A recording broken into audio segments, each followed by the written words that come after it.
नमस्कार। इन खबर में आपका स्वागत है। जिद और अहंकार कहीं का नहीं छोड़ता है। यही हुआ है पड़ोसी मुल्क पाकिस्तान के साथ। वो अपने बर्बाद हो जाएगा लेकिन भारत को खुशहाल नहीं देख सकता।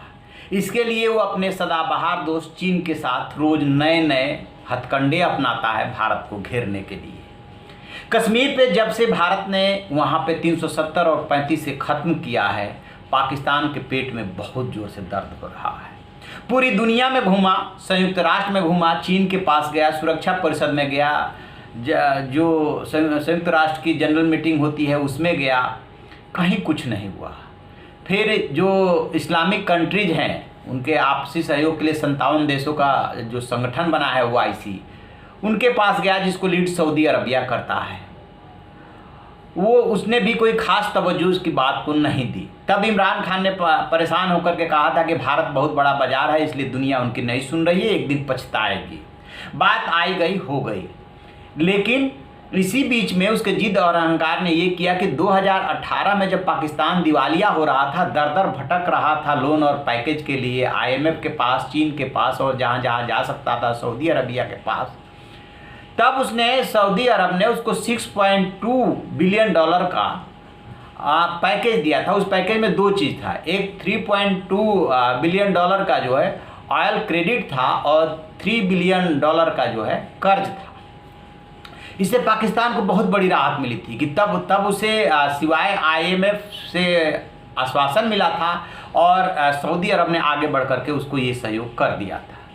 इसी बीच में क्या हुआ कि बड़बोलेपन के तहत जो उनके विदेश मंत्री है शाह महमूद कुरैशी, उन्होंने कहा कि यदि कोई इस्लामिक सहयोग संगठन जो OIC है वो नहीं बुलाता है मीटिंग विदेश मंत्रियों की, तो फिर उससे इतर पाकिस्तान मीटिंग बुलाएगा और कश्मीर पे उससे चर्चा करेगा। फिर उन्होंने सऊदी अरब पे जो है तंज कसा। बस इतना कहाँ बर्दाश्त था सऊदी अरब से। सऊदी अरब ने कहा कि जो सबसे पहले मैं पैकेज दिया हूँ आप वो कर्ज लौटाइए जो तय हुआ था।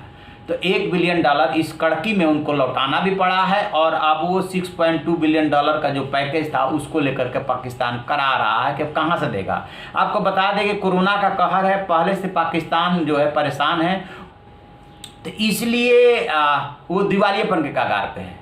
और इधर चाइना के कर्ज का जो दबाव बना हुआ, IMF ने जो उसको पैकेज दिया था वो इसलिए दिया था कि आप जो है इससे चीन का कर्ज नहीं लौटाओगे, इससे जो है देश में विकास का काम करोगे। वो भी क्या करोगे, उसमें टैक्स बढ़ाने वगैरह की भी शर्तें थी।